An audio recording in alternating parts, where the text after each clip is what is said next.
Good evening, class. Tonight we are going to look at DC Universe Classics Wave 11, figure number 1, Katma Tui.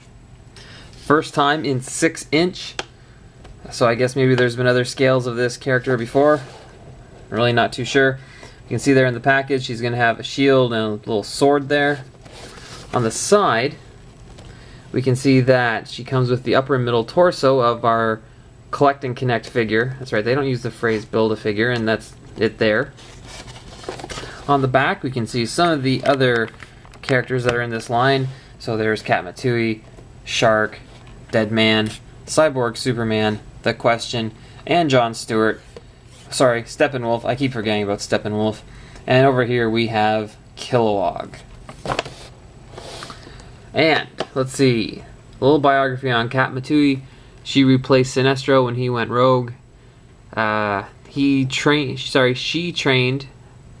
John Stewart over here.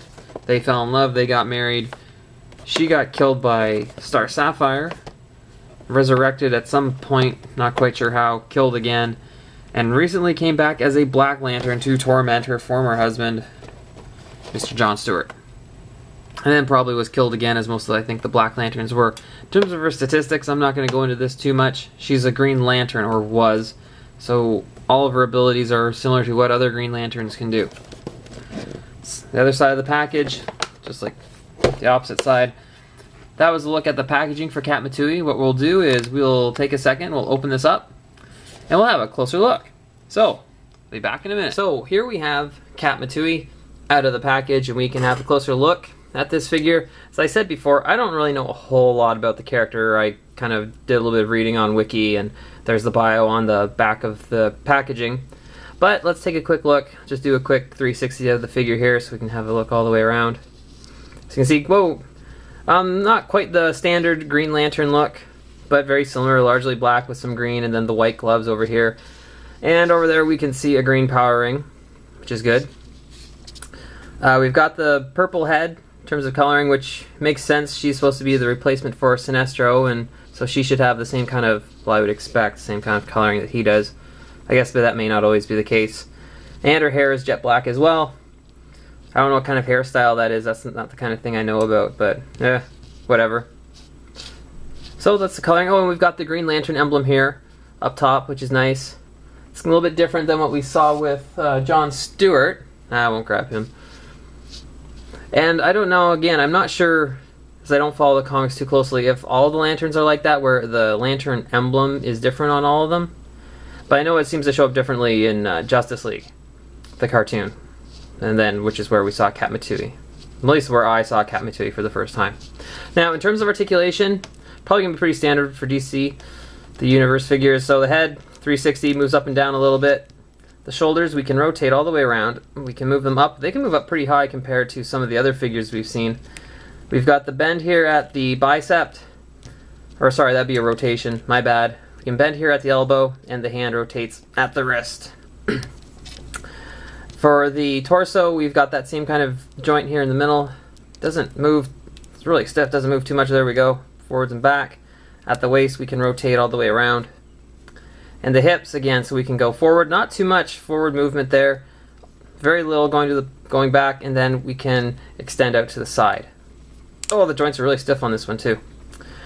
The thigh, we can rotate all the way around. We've got the bend at the knee, and then the ankle can go forwards and back with, actually, you know what, there's like no sideways motion there, so it makes me wonder if the rest of them are supposed to or not. So we have Katma Tui. Now, one of my things about this figure that I don't want to say not too impressed with, but it annoys me just a little bit.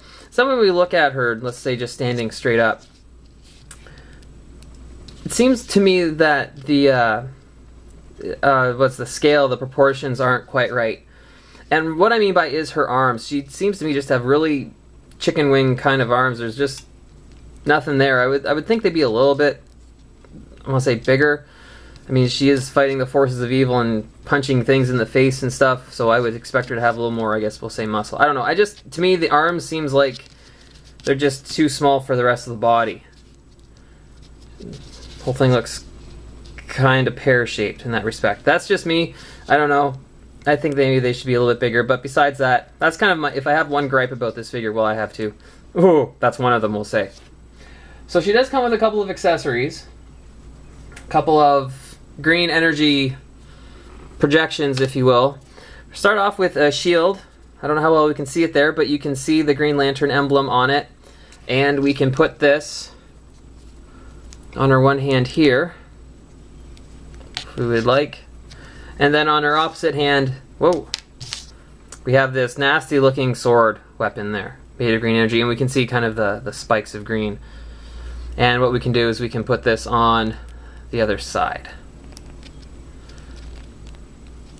So there we have her. She is going to be a melee combatant right now and cut people down quite literally with this bitchin' sword she's got. Imagine we can switch them. To be honest, I've never tried. Yeah, whoa, well yeah. Does it really make a difference? I don't know. I guess it depends on whether you want her to fight right or left-handed. We'll make her right-handed right now. Does it really make a difference? Not so much. Nah, I like it the other way. Let's get rid of these for now for a second. So, Katma Tui is the first figure of the wave, figure number 1, and like most of the rest of the wave, she does come with a piece of Kilowog, which I've said in other videos, or will say in other videos, or I'm saying now, whatever. One of my primary focuses for this wave was to get Kilowog. And the piece that Katma Tui comes with is the upper torso. Now again, let's just do a side-by-side comparison. Look at the size of this thing. When we put together Kilowog, this figure is going to be huge. Okay, we won't talk about this one too much, but here it is.